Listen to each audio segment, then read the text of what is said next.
Hello everyone. इस video में हम लोग उज्जीवन स्मॉल फाइनेंस बैंक के बारे में डिस्कस करेंगे।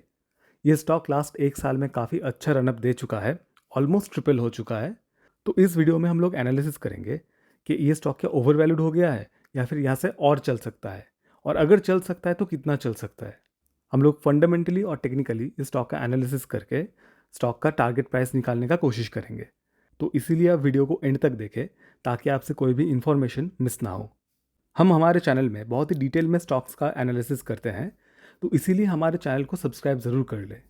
हम जितना डिटेल में और आसान भाषा में स्टॉक्स का एनालिसिस करते हैं वो शायद ही आपको और किसी चैनल में देखने को मिले। तो चलिए शुरू करते हैं आज का analysis. Ujjivan small finance bank का करंट प्राइस चल रहा है 54 रुपीज़। मार्केट कैप है 10,000 करोड़ रुपीज़ के आसपास। स्टॉक पी चल रहा है 8.39, जो कि काफ़ी रीजनेबल लग रहा है। बैंकिंग और फिनेंशियल स्टॉक में आरओसी का उतना इंपॉर्टेंस नहीं होता, पर आरओई का बहुत ज़्यादा इंपॉर्टेंस होता है। स्टॉक का आरओई है 33.3% का, जो कि बहुत ही ज़बरदस्त है। स्टॉक का पीईजी रेशियो है 0.05, तो पीईजी रेशियो के हिसाब से स्टॉक एक्सट्रीमली अंडर वैल्यूड है। स्टॉक का अगर हम ईपीएस ग्रोथ देखें तो 3 साल में है 40.6%, 5 साल में है 160%। अगर सेल्स ग्रोथ देखें तो 3 साल में है 15.5% और 5 साल में है 23.2%। तो स्टॉक का ग्रोथ काफ़ी बढ़िया है। बैंकिंग और फाइनेंशियल स्टॉक में दो चीज़ बहुत इंपॉर्टेंट होता है। एक होता है प्राइस टू बुक वैल्यू और एक होता है रिटर्न ऑन एसेट्स। तो स्टॉक का प्राइस टू बुक वैल्यू अभी चल रहा है 2.64, जो कि हम बहुत ज़्यादा अंडर वैल्यूड तो नहीं बोल सकते हैं, फेयरली वैल्यूड बोल सकते हैं। पर अगर हम स्टॉक का रिटर्न ऑन एसेट्स देखें तो 3.87% है। नॉर्मली अगर किसी बैंकिंग स्टॉक का रिटर्न ऑन एसेट्स 2% के आसपास होता है तो उसको बहुत अच्छा बोला जाता है। उसके हिसाब से तो ये और भी अच्छा है। और अगर हम रिटर्न ऑन एसेट्स के हिसाब से इसका प्राइस टू बुक वैल्यू देखें तो हमको थोड़ा अंडर वैल्यू दिखने के लिए मिल रहा है। मतलब स्टॉक का प्राइस टू बुक वैल्यू और थोड़ा ऊपर जा सकता है। स्टॉक का मीडियन पी है 12.9 और करंट पी है 8.39 का। मतलब स्टॉक अगर अपने मीडियन पी पे भी वापस जाता है तो हमको एक 50% का गेन यहाँ से देखने के लिए मिल सकता है। तो हमारा पहला टारगेट तो यही निकल के आ गया। अगर 54 रुपीज़ से 50% का टारगेट हमको देखने के लिए मिले अपसाइड में, तो टारगेट निकल के आएगा अराउंड 80 रुपीज़ के आसपास। और जो पॉसिबल भी है, क्योंकि अगर 80 रुपीज़ स्टॉक का प्राइस होता है तो प्राइस टू बुक वैल्यू हो जाएगा 4 के आसपास, क्योंकि बुक वैल्यू 20.5 है, जो कि पॉसिबल है क्योंकि रिटर्न ऑन एसेट स्टॉक का बहुत हाई है। तो इसके हिसाब से स्टॉक का प्राइस टू बुक वैल्यू 4 होना इम्पॉसिबल नहीं है। अगर स्टॉक में ग्रोथ मेंटेन रहा तो 80 रुपीज़ का टारगेट हमको बहुत ही रीजनेबल लगता है। अगर हम स्टॉक का क्वार्टरली रिजल्ट देखें तो एवरी क्वार्टर रेवेन्यू बढ़ा है स्टॉक का। नेट प्रॉफिट भी कंटिन्यूसली बढ़ा है, पर हाँ लास्ट क्वार्टर में थोड़ा घटा है। अगर हम ग्रॉस एनपीए देखें तो कंटिन्यूसली डिक्रीज हो रहा है, जो कि अच्छी बात है।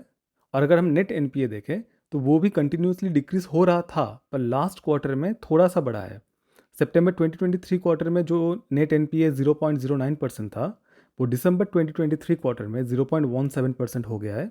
हालांकि ये बहुत ज़्यादा नहीं है, रिजनेबल है। अगर हम स्टॉक का ईयरली रिजल्ट देखें तो रेवेन्यू कंटिन्यूसली बढ़ा है और ईपीएस भी कंटिन्यूसली बढ़ता ही रहा है। अगर हम स्टॉक का कंपाउंडेड ग्रोथ देखें तो 10 साल में सेल्स ग्रोथ 34% है, प्रॉफिट ग्रोथ 42% है। 5 साल में सेल्स ग्रोथ 23% है, प्रॉफिट ग्रोथ 176% है। 3 साल में सेल्स ग्रोथ 15% है और प्रॉफिट ग्रोथ 46% है। स्टॉक प्राइस CAGR 16% है। ट्रेलिंग 12 मंथ में सेल्स ग्रोथ 40% है, प्रॉफिट ग्रोथ 38% है, पर स्टॉक प्राइस CAGR 103% बढ़ा है। तो ये हमारे लिए कॉशन हो जाता है कि स्टॉक प्राइस जो है वो अपने ग्रोथ से आगे निकल गया है। तो इसीलिए शायद ये स्टॉक हमको थोड़ा कंसोलिडेट करते हुए दिख सकता है या फिर थोड़ा नीचे भी आ सकता है। पर हाँ, एक पॉइंट ये भी है कि स्टॉक पहले बहुत ही ज़्यादा अंडर वैल्यूड था, तो उसके हिसाब से थोड़ा स्टॉक प्राइस इसका बढ़ा है और शायद आगे भी बढ़ सकता है, क्योंकि स्टॉक प्राइस इतना बढ़ने के बाद भी स्टॉक स्टिल अंडर वैल्यूड है। अगर हम शेयर होल्डिंग पैटर्न देखें तो प्रोमोटर का स्टेक 73.6% है, एफ का स्टेक 3.7% है, डी का स्टेक 4% के आसपास है और पब्लिक का स्टेक 18.72% है। एक जो चीज़ हमको थोड़ा नेगेटिव देखने के लिए मिल रहा है, दैट इज़ लास्ट एक साल में जो नंबर ऑफ शेयर होल्डर्स है वो ऑलमोस्ट डबल हो चुके हैं, डबल से भी ज़्यादा हो चुके हैं एक्चुअली। तो इससे हमारे ईपीएस में थोड़ा इफेक्ट आता है। अगर हम स्टॉक का टेक्निकल चार्ट देखें तो पिछले कुछ टाइम से स्टॉक साइडवेज में है। स्टॉक का जो रेजिस्टेंस है ये इसका ऑल टाइम हाई है, जो कि है 63 रुपीज़। और अगर हम सपोर्ट देखें तो 50 रुपीज़ के आसपास का एक सपोर्ट है और उसके बाद नेक्स्ट सपोर्ट है 47.5 रुपीज़ का। ये बहुत ही बड़ा सपोर्ट है। तो ये जो रेंज है 47.5 से लेकर 50 रुपीज़ तक, ये बहुत ही इंपॉर्टेंट रेंज है। अगर स्टॉक हमको इस रेंज में कंसोलिडेट करते हुए मिलता है तो हमारे लिए एक्यूमुलेशन करने का एक बहुत ही अच्छा चांस हो सकता है। पर ये स्टॉक में एक और पैटर्न हमको बनते हुए दिखा, जो है ये एक पैरेलल चैनल। ये हमको 1 वीक टाइम फ्रेम में देखने के लिए मिल रहा है, पर सबसे अच्छा डेली चार्ट में देखने के लिए मिल रहा है। तो ये जो चैनल है, इसका टारगेट निकल के आ रहा है 12 पॉइंट्स का। मतलब अगर नीचे की तरफ ब्रेक करता है, मान लीजिए अगर 53 रुपीज़ के आसपास ब्रेक करता है, तो टारगेट हमको 41 रुपीज़ का देखने के लिए मिल सकता है नीचे की तरफ। अगर फंडामेंटली रिजल्ट ख़राब नहीं आए तो इतना नीचे तो स्टॉक आना नहीं चाहिए। पर हाँ, ये याद रखिए कि स्टॉक मार्केट है, यहाँ पे कुछ भी हो सकता है। और अगर ये स्टॉक यहाँ से सपोर्ट लेके ऊपर की तरफ जाता है तो पहला टारगेट तो हमारा होगा ये जो ट्रेंड लाइन है, इसका जो रेजिस्टेंस है वो। और ये स्टॉक अगर यहाँ से अपने ट्रेंड लाइन को ब्रेक करता है तो वहाँ से हमको 12 पॉइंट्स का और टारगेट देखने के लिए मिल सकता है। तो मान लीजिए अगर 66 रुपीज़ के आसपास ब्रेक होता है तो हमको 78 रुपीज़ का एक टारगेट देखने के लिए मिल सकता है, जो हमारे फंडामेंटल टारगेट के बहुत ही करीब है। तो हमारे हिसाब से अगर ये स्टॉक का ग्रोथ मेंटेन रहता है तो हमको 80 रुपीज़ का टारगेट ईजिली देखने के लिए मिल सकता है। अगर हम फंड हाउसेस का रिपोर्ट देखें तो रिसेंट टाइम में बस 2 ही रिपोर्ट एक्टिव है। एक है एचडीएफसी सिक्योरिटीज़ का, जिनका टारगेट है अपसाइड में 70 रुपीज़, मतलब यहाँ से तकरीबन 30% का गेन। और एक है एक्सिस डायरेक्ट का, जिनका टारगेट है 64 रुपीज़ का, मतलब यहाँ से ऑलमोस्ट 18% का गेन।